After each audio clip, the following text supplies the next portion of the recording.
د پیغمبر علیہ السلام په خبر کې جام دی نو دنیا د جن بشان نه د دنیا د جن نه اعلی جن دی. د دنیا جن کې خو تکلیفونه مصیبتونه سرخوږي وي بیماری وي لوګي تندی. د قبر جن د پیغمبر به اندازې اعلی وي خو د هغې کیفیت موږ ته نه دی معلوم چې خدای شهیدان یادوي چې دوی ته مړي مه وایئ او شهیدان جمدي دي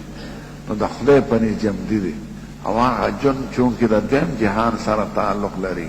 هغې ته د برزخ جهان وایي نو هغه موږ لا نیوتلې او نه ترې خبر یو نه د هغې کیفیت موږ ته پته لګي. یو سړی په سترګو ړوند دی ته ورته وایې شین رنګ داسې زیړ داسې سور داسې هغه دا سور څه ته وایي او شین څه ته وایي او زیړ څه ته وایي ځکه هغه د پېژندو هغه علاقه سره نشته سترګې.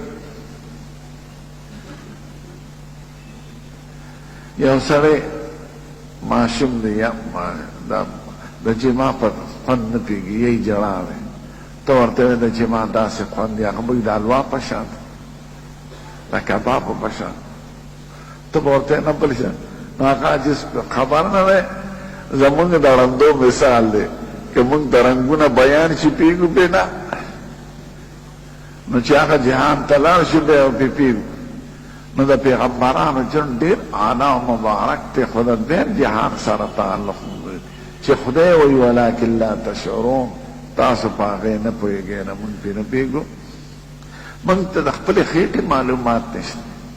ستا په خېټه کې ټماټر ازمیږي دا څنګه ازمیږي ساګ دې خوړلی دی او د هغې نه وینه جوړه شوه ته ترې خبر یې نو د خېټې نه نږدې شی په انسان ته شته نه د خېټې نه نیو کوه چې لاړې دې څنګه جوړه شي متیازې دې څنګه جوړه شي وینه دې څنګه جوړه شوه